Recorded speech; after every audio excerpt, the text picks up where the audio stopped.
subscribe. ఓం మహాగణాధిపతయే నమః.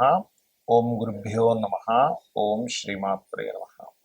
పరమేశ్వర స్వరూపమైనటువంటి జ్యోతిష, వాస్తు మరియు ఇతర అనేకమైనటువంటి శాస్త్రములను మనకు అందించినటువంటి మహర్షులకి నమస్కారం. హయగ్రీవ హయగ్రీవ హయగ్రీవేతియో వదేత్ తస్య నిస్సరతే వాణి జన్మకన్యా ప్రవాహవత్. అరుణాం కరుణాతరంగితాక్షీం ధృతపాశాంకుశపుష్పబాణచాపాం అనిమాదిభిరావృతాం మయూకైః అహమిత్యేవ విభావయే భవానీం. శ్రీమాత్రే నమః.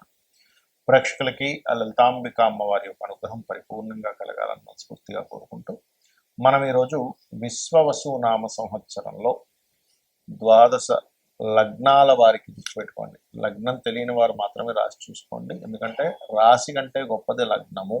ఇది గుర్తుపెట్టుకోండి. లగ్నం తెలుసు, హ్యాపీగా లగ్నం నుంచి నేను చెప్పినటువంటి చూసుకోండి. కానీ ఇక్కడ మనకి రాశి ఫలాలకి ఎక్కువ ప్రాధాన్యత ఇస్తూ ఉంటారు కాబట్టి రాశి చూసుకోవచ్చు, తప్పేం కాదు. అయితే అందరికీ కూడా ఏంటంటే ఈ సంవత్సరం విశ్వవసునామ సంవత్సరం ఎలా ఉంటుంది, మనకి పంచాంగంలో చూసుకున్నట్లయితే ఆదాయము అంటే వాళ్ళకు వచ్చే ఇన్కమ్ ఎంత, వ్యయము ఖర్చు ఎంత అవుతుంది, అదేవిధంగా రాజపూజ్యము అంటే మనల్ని మెచ్చుకునే వాళ్ళ పరిస్థితి, మనకి రెస్పెక్ట్ఫుల్గా ఉండేటువంటి పరిస్థితులు ఎలా ఉన్నాయి, అదేవిధంగా అవమానము, మనం ఎక్కడైనా సరే కొన్ని తప్పిదాలు చేయడం వల్ల మనం ఎక్కడ డిసప్పాయింట్ అవుతాము, ఇబ్బంది పడతాము అనేటువంటి విషయాలు పంచాంగంలో ఇస్తారు. మరి అవి యాజ్ ఇట్ ఈజ్గా అలాగే సాగాలని ఉంటుందా, దాన్ని మనం ఏదైనా మార్చుకోగలమా, అదేవిధంగా మనకి మన జీవితంలో ఉన్నటువంటి ధనం కావచ్చు, వివాహం కావచ్చు, అదేవిధంగా జాబ్ కావచ్చు, అబ్రాడ్ వెళ్ళడం కావచ్చు, ఇన్వెస్ట్మెంట్స్ కావచ్చు, ఇట్లాంటి అనేకమైన అంశాల్లో ఎలా ఉండబోతుంది ఈ సంవత్సరం, మీకు ఏ విషయాల పట్ల జాగ్రత్త వహించాలి, ఏ దేవతా ఆరాధన, గోసేవ ఏం చేసుకోవాలి, అదేవిధంగా ఎటువంటి దానములు ఇవ్వాలి అనేటువంటి విషయాల్ని ఒక్కొక్కటిగా నేను మీకు వివరిస్తాను.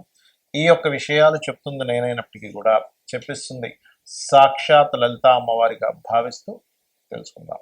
కన్యా లగ్నము, లగ్నం తెలియని వారు రాశిని చూసుకోండి. అయితే ఈ యొక్క పంచాంగాల్లో ఆదాయము, వ్యయము, రాజ్యపూజ్యం, అవమానం ఈ యొక్క విషయాలకి పంచాంగంలో ఏముంది, దానికి ఏమైనా మనం మార్చుకునేటువంటిది ఉంటుందో, ఎలా ఉంది అని తెలుసుకున్నట్లయితే ఆదాయం కన్యా లగ్నం వారికి అద్భుతంగా, కన్యా రాశి వారికి 14 చెప్పారు, వ్యయం 2 అంటే చక్కగా ఆదాయం ఎక్కువగా ఉంది, వ్యయం చాలా తక్కువగా ఉంది. కాబట్టి చక్కగా మీరు సేవింగ్ చేసుకునేటువంటి సమయం ఇది.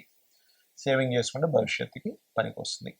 అలాగే మరి రాజ్యపూజ్యం, అవమానం ఎలా ఉంది, 6 అంటే సమానంగా ఉంది. అంటే మనల్ని గుర్తించేవారు, మనల్ని మెచ్చుకునేవారు ఒక 6%, 6 ఉంటే ఇబ్బంది పెట్టేవాళ్ళు కూడా అదే సంఖ్యలో ఉన్నారు. కాబట్టి ఇక్కడ ఏంటి, అవమానించే వాళ్ళ సంఖ్య తగ్గించుకోవాలంటే మీరు చేయవలసింది ఏమిటి, ఎక్కువగా కందులు దానంగా ఇస్తూ ఉండండి, గోవులు క్యారెట్స్ తినిపిస్తూ ఉండండి, ఓం స్కందాయ నమః అనే నామస్మరణ చేయండి. ఖచ్చితంగా మీరు మిమ్మల్ని అవమానిద్దామని వచ్చి కూడా అరే ఈయన్ని మనం అవమానిస్తామని, ఈవిడ్నే మనం అవమానిస్తామని అనేటువంటి ఒక పాజిటివ్ ఆరా లాగా మీ చుట్టూ పనిచేస్తుంటుంది. అలాగే ఎప్పుడు కూడా ఎవరితోనైనా ఎక్కువ శత్రుత్వాలు ఏర్పడుతున్నాయి అన్నప్పుడు సూర్య భగవాను చూస్తూ చక్కగా మీరు ఓం మిత్రాయ నమః అనే నామస్మరణ కూడా ఖచ్చితంగా పనిచేస్తుంది. అయితే మీకు మే ఎండింగ్ వరకు లగ్నంలో కేతు ఉన్నాడు కాబట్టి సహజంగానే ఈ సంవత్సరంలో మే ఎండింగ్ వరకు తెలియని ఒక వైరాగ్యం ఇట్లాంటివన్నీ ఉంటాయి.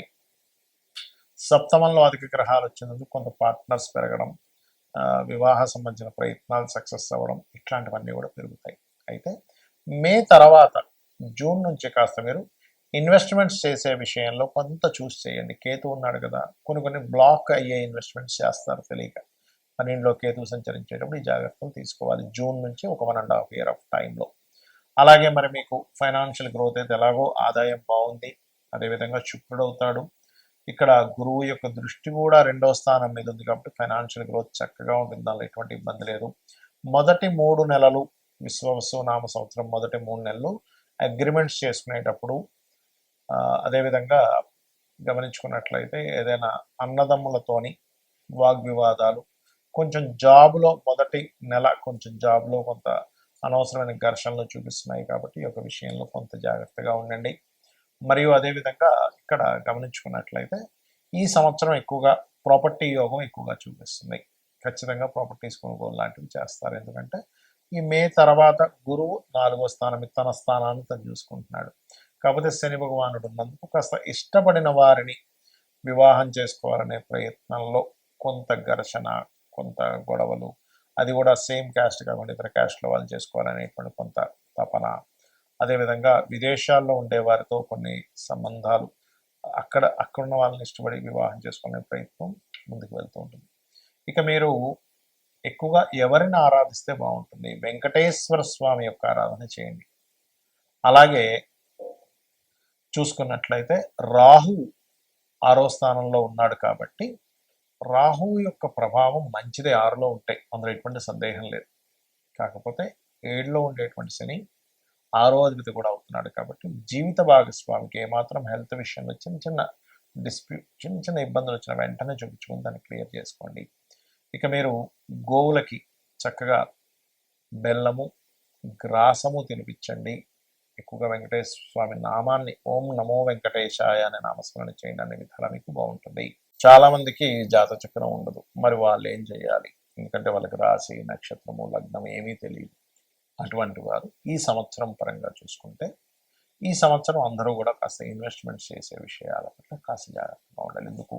సహజంగానే కర్మకారకుడు సహజంగా 12వ స్థానంలో ఉన్నాడు. అంటే ఒకసారి 1-4 సార్లు దాన్ని అనాలిసిస్ చేసుకుని ఇన్వెస్ట్మెంట్ చేయండి. అది గృహం మీద, స్థలం మీద, బిజినెస్లోనా, షేర్ మార్కెట్లోనా, మ్యూచువల్ ఫండ్స్లోనా అనేటువంటిది కాకుండా ప్రతిదాన్ని క్లియర్గా మీరు అనాలిసిస్ చేసి నేను దీంట్లో ఇన్వెస్ట్మెంట్ చేస్తే అంతవరకు కరెక్ట్ అనేటువంటిదని ఒకసారి అనాలిసిస్ చేయండి. ఎందుకంటే రాబోయేటువంటి కాలం ఆల్రెడీ 3 సంవత్సరాల క్రితమే నేను మీకు హెచ్చరించాను.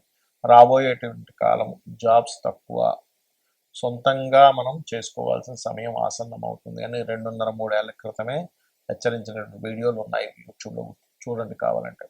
ఎందుకంటే శని నీచ పొందేటువంటి స్థానం వైపు ప్రయాణిస్తున్నాడు కాబట్టి ఇప్పటికీ మించిపోయింది ఏం లేదు, ఇంకా 2.5 సంవత్సరాల తర్వాత వెళ్తాడు అక్కడికి. కాబట్టి మీ మీకు ఇక్కడ కనబడుతూనే చూడండి, జాబులు తగ్గుతూ ఉన్నాయి. అంటే మనం ఓన్గా ఏం చేసుకోవాలి, మన టాలెంట్ ఏంటి, ఒక్కొక్కరిలో ఒక్కొక్క గొప్ప టాలెంట్ ఉంటుంది.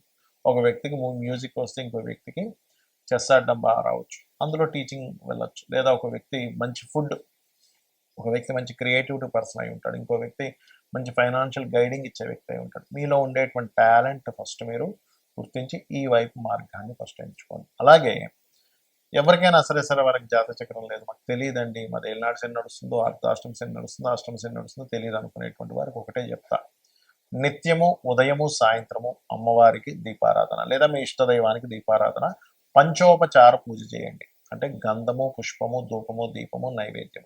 జస్ట్ మనస్ఫూర్తిగా ఒక్క 10 నిమిషాల్లో మీకు పూజ కంప్లీట్ అవుతుంది. ఖచ్చితంగా మీకు ఎటువంటి ప్రభావం మీ జన్మజాతకంలో నాకు ఏళ్ళనాడు శని ఉందనో, లేకపోతే ఫలానా గోచారంలో ఉండేటువంటి గురుబలం లేదనో, లేనట్లయితే ఒక్కొక్కసారి ఏమవుతుంటుందంటే కాల సంపదోషం, ఇట్లాంటివన్నీ భయాలు పెట్టుకుంటారు అనవసరంగా. అటువంటి భయాలు ఏమీ పెట్టుకోకండి. చక్కగా గ్రహస్థితి ఎలాగున్నా నేను అమ్మవారి పాదాలు పట్టుకున్నా, నా శివుణ్ణి నమ్ముకున్నా, లేదా నారాయణని నమ్ముకున్నా, నా ఇష్టదైవాన్ని నమ్ముకున్నా, నా ఇష్టదైవమే నన్ను చక్కటి మార్గంలోకి తీసుకెళ్తుందని మీ పనులు మీరు చేస్తూ కూర్చుండి. అనవసరమైన భయాలు పెట్టుకోకండి.